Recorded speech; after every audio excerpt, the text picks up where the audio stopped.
Dans cette vidéo, on va apprendre à produire une expression littérale, c'est-à-dire qu'on va apprendre à répondre à une question du style écrire telle chose en fonction de X, en fonction de Y, ce genre de questions. Déjà, c'est quoi écrire un résultat en fonction de X? C'est en fait écrire une expression littérale où apparaît la lettre X, c'est-à-dire que dans votre réponse, il y aura la lettre X. Un petit rappel du vocabulaire à connaître impérativement qui nous sert beaucoup pour ce genre d'exercice. Si on vous dit 1, 2 plus, il faut savoir que ça signifie qu'il faut faire plus 1. 2, 2 moins, c'est on prend ce qu'on avait et on enlève 2, on fait moins 2. 3 fois plus, ça signifie faire fois 3.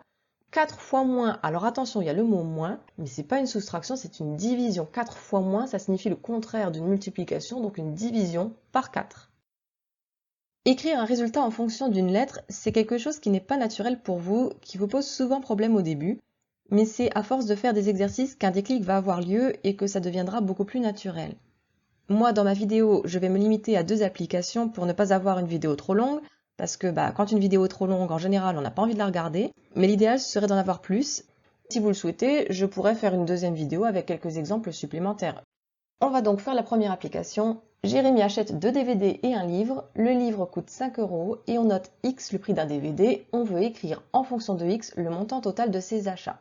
En fonction de X, il y aura donc X dans la réponse. Alors, je vais vous montrer 2 méthodes pour faire ce genre d'exercice. La première méthode, c'est réfléchir juste avec l'énoncé, bien le comprendre, ça nous donne la réponse. La deuxième méthode, c'est pour ceux qui ont beaucoup de mal avec les lettres. On va faire comme si la lettre n'existait pas, on va la remplacer par un nombre, et puis on va faire des tests, et après, vous allez voir que la réponse va apparaître toute seule. Alors, première méthode. Jérémy achète 2 DVD et un livre. Je le réécris autrement ici. 2 DVD et le « et » en maths, je le transforme tout de suite en plus. Un livre. C'est quoi le prix d'un DVD? C'est X. 2 DVD, c'est 2 fois le prix d'un DVD. Donc 2 fois X. Plus un livre, il coûte combien? Un livre, il coûte 5 €. 2 fois X plus 5. Ça, je peux l'écrire autrement, je peux l'écrire 2X plus 5. Par contre, je ne peux pas calculer davantage. En priorité à la multiplication, donc je ne peux pas faire le plus 5. Et voilà, c'est terminé. Je peux donc conclure. Donc, il va payer 2X plus 5 €. Alors, c'est bizarre comme réponse, parce que d'habitude, on dit il va payer 20 €, il va payer 30 €. Là, on dit il va payer 2X plus 5 €. Mais c'est pas grave, on a répondu à la question. C'était écrire en fonction de X. On a dit qu'il allait payer 2X plus 5, on est bien en fonction de X. C'est terminé. Alors, la deuxième méthode, c'est pour ceux qui ont un petit peu plus de mal avec les problèmes, et puis surtout avec les lettres. Ce que je vais faire, c'est que je vais remplacer ma lettre. Au lieu de prendre X pour le prix d'un DVD, je vais prendre un nombre, n'importe lequel. Alors, arrangez-vous pour prendre des nombres simples, on évite les virgules, on prend des nombres entiers. On va prendre 10 €, le prix d'un DVD. Et maintenant, ce que je vais faire, c'est que je vais écrire le calcul que je ferai pour trouver le montant total de ses achats. Il achète 2 DVD, 10 € le prix d'un DVD. Quel calcul je fais? 2 fois 10.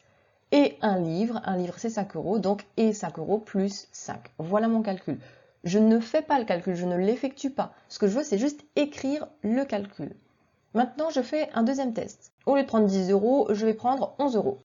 Dans ce cas-là, qu'est-ce que je ferais? 2 DVD, 11 € chaque DVD, le prix ce serait donc 2 fois 11. Et le livre à 5 €, donc plus 5. Je vais prendre maintenant 12 € pour le prix d'un DVD. J'achète 2 DVD à 12 € chacun, ça me fait donc 2 fois 12 €. Et un livre à 5 € plus 5 €. Et maintenant, regardez ce qui se passe. Je vais tirer un trait. Je vais recopier tout ce qui n'a jamais changé dans mon calcul à sa place. Donc j'ai le 2, j'ai le fois. Après ça change, je laisse un trou, j'ai le plus et j'ai le 5. Le truc qui change, c'était ma lettre. Donc je regarde l'énoncé, la lettre c'était le X, et bien du coup, à la place du trou, je vais mettre X. Et regardez, j'ai obtenu 2 fois X plus 5, la même chose que tout à l'heure ici. Ce que je vous conseille au début, quand vous faites ce genre d'exercice, que c'est compliqué, faites toujours des tests en remplaçant la lettre par un chiffre. Comme ça, il n'y a plus de lettres. Le truc qui vous pose problème a disparu. Une deuxième application. On note A l'âge de Marina et on veut écrire en fonction de A l'âge de sa mère qui est 3 fois plus âgée qu'elle. En fonction de A, j'aurai donc A dans la réponse. Alors, sa mère, qu'est-ce que je sais sur elle? Elle est 3 fois plus âgée qu'elle. 3 fois plus âgée que qui? Que Marina. C'est donc l'âge de Marina fois 3. Et l'âge de Marina, c'était quoi? C'était A. Donc, A fois 3. On sait qu'on peut l'écrire autrement parce qu'on sait qu'on peut enlever le fois s'il est devant une lettre. Donc au lieu d'écrire A fois 3, je peux mettre 3 fois A, ce qui me permet d'écrire 3A. Sa mère, elle a donc 3A ans. On demandait d'exprimer en fonction de A l'âge de sa mère, on l'a bien exprimé en fonction de A. Pour ceux qui ont du mal avec les lettres, faites des tests avec les chiffres. Si on imagine que Marina, elle a 2 ans, sa mère, elle est 3 fois plus âgée qu'elle. Donc, je prends l'âge de Marina que je multiplie par 3. Si Marina, elle avait... Alors, j'évite 3 ans, hein, j'évite toujours les chiffres qui sont déjà utilisés par l'énoncé. Donc, si elle avait 4 ans, sa mère, elle est 3 fois plus âgée qu'elle. Donc, 4 fois 3. Si Marina avait 5 ans, sa mère, elle est 3 fois plus âgée qu'elle. Donc, 5 fois 3. Et maintenant, on regarde. Ce qui n'a jamais changé, c'est le fois 3. Devant, c'était le truc qui bouge. Et donc, c'est ma lettre A. A fois 3. Maintenant, question B. Son père, qui a 26 ans de plus qu'elle. Donc, on veut toujours l'écrire en fonction de A, son âge. Hein. Il a 26 ans de plus. Et 26 ans de plus, ça signifie qu'on fait plus 26. De plus que qui? Que Marina. Donc, c'est l'âge de Marina plus 26. L'âge de Marina, c'était A. C'est donc A plus 26. Donc, son père, il a A plus 26 ans.